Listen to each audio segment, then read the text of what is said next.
Hello kiddies, this is Anil once again. Welcome back to the online class.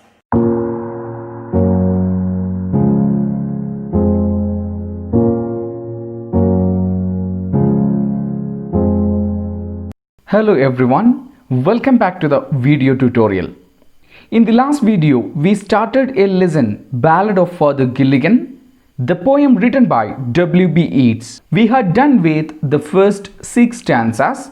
We said that Peter Gilligan, he is a priest and his life gets worse last few days. He don't have much enough time to take rest because his parishioners are sick bed and a few of them died. One day he is sitting on his chair and he was very much tired and made complaint to God. Then suddenly he realized his mistake and asked pardon. Then he knelt and prayed. While praying, he fell asleep. These are the things we discussed on the last class. We are moving to the next stanzas. Let's roll on. The Ballad of Father Gilligan. 7th stanza. Mavron, Mavron, the man has died, while I slept in the chair. He roused his horse out of its sleep and rode with little care.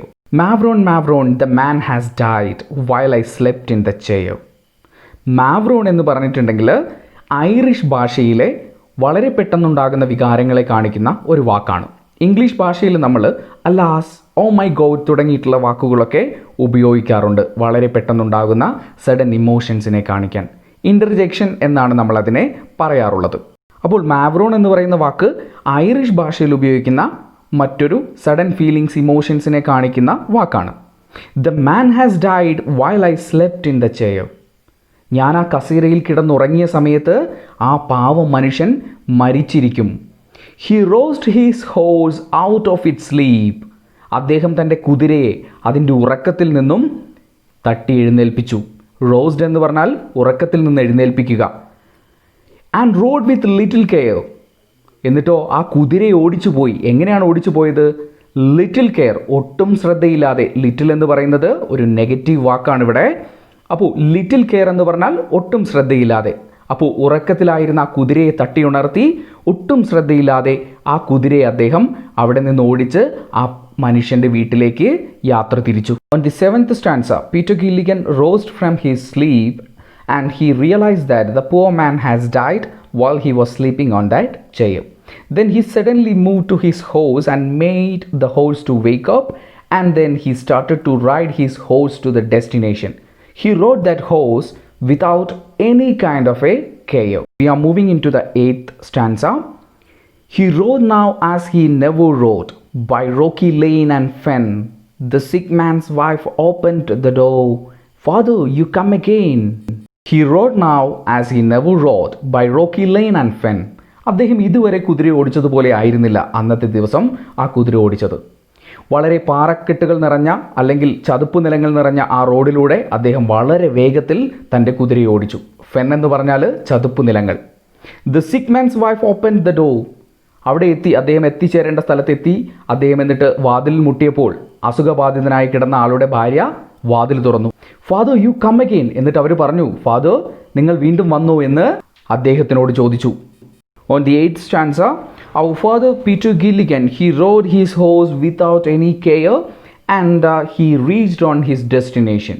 And he knocked on that door and the sick man's wife opened that door and she asked, Father, you come again. The question was really shocking for the father. Moving to the 9th stanza. And is the poor man dead? He cried. He died an hour ago. The old priest Peter Gilligan in grief swayed to and fro. And is the poor man dead? He cried. പക്ഷേ അവിടെ എത്തിക്കഴിഞ്ഞപ്പോൾ Peter Gilligan ആദ്യം ചോദിച്ചത് ആ പാവം മനുഷ്യൻ മരിച്ചു പോയോ എന്നാണ്. He died an hour ago. അപ്പോൾ ഭാര്യ മറുപടി കൊടുത്തു, 1 മണിക്കൂർ മുമ്പ് അദ്ദേഹം മരിച്ചു. The old priest Peter Gilligan in grief. അദ്ദേഹം വളരെ സങ്കടത്തിലായി. സ്വേ ടു ആൻഡ് ഫ്രോ. ആ സങ്കടം താങ്ങാൻ പറ്റാതെ അദ്ദേഹത്തിന് ഒരു മാനസിക സമ്മർദ്ദം ഉണ്ടായി. അദ്ദേഹം തൻ്റെ ശരീരം അങ്ങോട്ടും ഇങ്ങോട്ടുമൊക്കെ ചലിപ്പിക്കാൻ വേണ്ടി തുടങ്ങി. സ്വെയ്ഡ് എന്ന് പറഞ്ഞാൽ മൂവ് ചെയ്യുക. On this ninth stanza, actually our father reached there and the wife opened the door and he asked, is that person died or not? And she replied that the person died 1 hour ago. And the priest was in some kind of a stressful mind and he was in a very grief, and his body and his head started to shake. When you were gone, he turned and died.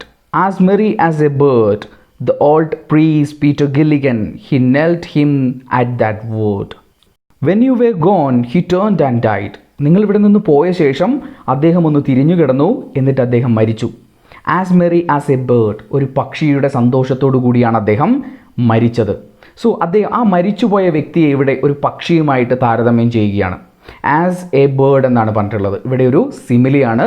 പഠിക്കുന്ന ആൾക്കാർ അതൊന്ന് അടയാളപ്പെടുത്തി വെക്കുക.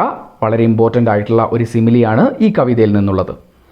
The old priest Peter Gilligan he knelt him at that word. അത് കേട്ട് കഴിഞ്ഞപ്പോൾ അദ്ദേഹത്തിന് മുട്ടുകുത്തി നിൽക്കാനാണ് തോന്നിയത്. കാരണം അദ്ദേഹം ഒരിക്കലും അവിടെ പോയിട്ടില്ല.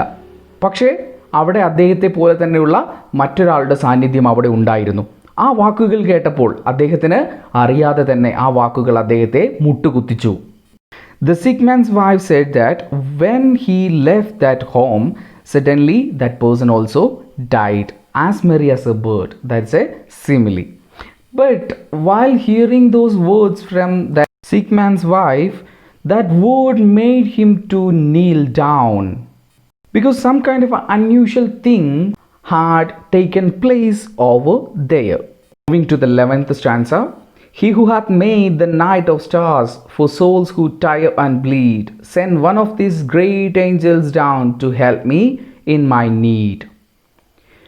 ഈ പറയുന്ന 11ാമത്തെ സ്റ്റാൻസയിൽ പീറ്റർ ഗില്ലിഗൻ ദൈവത്തെ പ്രേസ് ചെയ്യുകയാണ് ചെയ്യുന്നത്. He who hath made the night of stars. He എന്ന് പറഞ്ഞാൽ ദൈവത്തെയാണ് ഇവിടെ ഉദ്ദേശിക്കുന്നത്. He who hath made the night of stars, നക്ഷത്രങ്ങളുള്ള രാത്രിയെ സൃഷ്ടിച്ചവൻ ദൈവമാണ്. നക്ഷത്രങ്ങളുള്ള രാത്രിയെ സൃഷ്ടിച്ചത്. For souls who tire and bleed, എന്തിനു വേണ്ടി, ആർക്ക് വേണ്ടിയാണ് ആ നക്ഷത്രങ്ങളുള്ള രാത്രിയെ സൃഷ്ടിച്ചിട്ടുള്ളത്? കഷ്ടപ്പെട്ട് പണിയെടുത്ത് ബുദ്ധിമുട്ടി വരുന്ന, ടയർ ക്ഷീണിച്ചു വരുന്ന, ബ്ലീഡ് അതുപോലെ മുറിവുകളുമൊക്കെയായി മനസ്സിനും അതുപോലെ ശരീരത്തിനുമൊക്കെ മുറിവുകളുമായി മടങ്ങി വരുന്ന ജനങ്ങൾക്ക് വേണ്ടി ഈ രാത്രിയെ സൃഷ്ടിച്ചവൻ, നക്ഷത്രങ്ങളെ സൃഷ്ടിച്ചവൻ. Send one of this great angels down, അദ്ദേഹത്തിൻ്റെ ഒരു മാലാഖയെ എനിക്ക് വേണ്ടി ഈ താഴേക്ക്, ഈ ഭൂമിയിലേക്ക് അയച്ചു.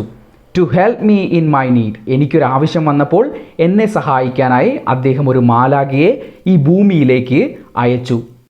On the 11th stanza, our Peter Gilligan praising the God, and he was thanking the God for sending an angel for the need of that person.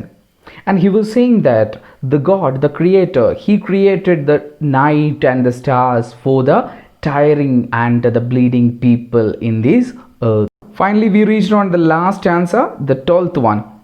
He who is wrapped in purple robes with planets in his care had pity on the least of things asleep upon the chair.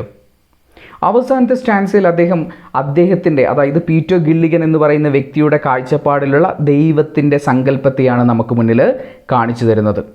അത് നമുക്ക് Peter ഗില്ലിഗൻ്റെ കാഴ്ചപ്പാടായിട്ടോ അല്ലെങ്കിൽ എഴുത്തുകാരൻ്റെ കാഴ്ചപ്പാടായിട്ടോ നമുക്ക് അതിനെ ഉൾക്കൊള്ളാൻ വേണ്ടി കഴിയും. Who is wrapped in purple robes. Robes എന്ന് പറഞ്ഞിട്ടുണ്ടെങ്കിൽ നമുക്കറിയാം ക്രിസ്ത്യാനിറ്റിയുടെ ഭാഗമായിട്ട് അല്ലെങ്കിൽ ക്രിസ്ത്യൻ പുരോഹിതന്മാർ ഉപയോഗിക്കുന്ന വലിയ ലോഹ അല്ലെങ്കിൽ വലിയ നീളൻ വസ്ത്രങ്ങൾ നമ്മൾ കണ്ടിട്ടുണ്ട്. അതിനെയാണ് റോബ്സ് എന്ന് പറയുന്നത്.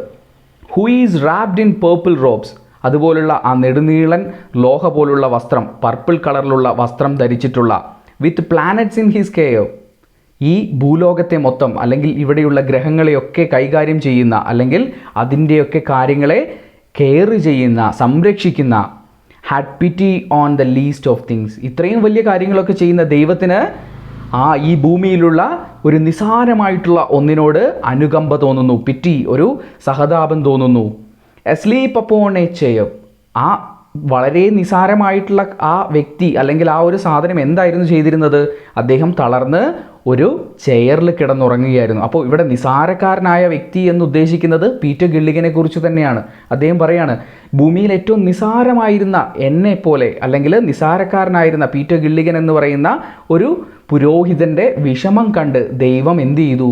ഒരു ഏഞ്ചലിനെ, ഒരു ദേവതയെ താഴേക്ക് പറഞ്ഞയക്കുകയും ആ മാലാഖ ഇവിടെ വന്ന് അദ്ദേഹത്തിൻ്റെ ആവശ്യത്തിൽ പങ്കുചേരുകയും ചെയ്തു എന്ന് അദ്ദേഹം പറയുന്നു. സോ ഇവിടെ സത്യത്തിൽ പീറ്റർ ഗില്ലിഗൻ ദൈവത്തിനോടുള്ള ഒരു നന്ദിയാണ് അർപ്പിക്കുന്നത്. അതുപോലെ തന്നെ നമ്മൾ നേരത്തെ പറഞ്ഞു, പർപ്പിൾ റോബ്സ് എന്ന് പറയുന്നത്, അല്ലെങ്കിൽ ഒരു നെടുനീളൻ പർപ്പിൾ കളറിലുള്ള വസ്ത്രം ധരിച്ചിരിക്കുന്നു എന്ന് പറയുമ്പോൾ അത് എഴുത്തുകാരൻ്റെ ഭാവനയിൽ, അതുമല്ലെങ്കിൽ പീറ്റർ ഗില്ലിഗൻ്റെ ഭാവനയിൽ കാണുന്ന ദൈവത്തെക്കുറിച്ചുള്ള സങ്കല്പത്തെക്കുറിച്ചാണ് ഇവിടെ പറയുന്നത്. ഈ ഭൂലോകത്തെ, ഈ പ്രപഞ്ചത്തെ മൊത്തം കാത്തു സംരക്ഷിക്കുന്ന ദൈവത്തിന് വളരെ നിസാരക്കാരനായ പീറ്റർ ഗില്ലിഗൻ്റെ സങ്കടത്തിന് പരിഹാരം കാണാൻ വേണ്ടി കഴിഞ്ഞു എന്നതിൽ അദ്ദേഹത്തിന് വളരെയേറെ സന്തോഷം തോന്നുന്നു എന്നതാണ് അവസാനത്തെ സ്റ്റാൻസയിലൂടെ അദ്ദേഹം പറയുന്നത്. On the last stanza, Peter Gilligan, or the writer, portrays his concept about God. He was saying that God who wore purple robes and ruled the universe, and he felt pity on a small creature, that means on Peter Gilligan, and helped him. This stanza is a praise and thanking moment of priest Peter Gilligan. Finally, we are done with our lesson. And I hope you guys understood the 12 stanzas of this poetry. And on the next video, we are uploading the activities from this lesson. Before that, if you have any kind of doubts on this poetry, you can comment on that comment section. We will give reply for that.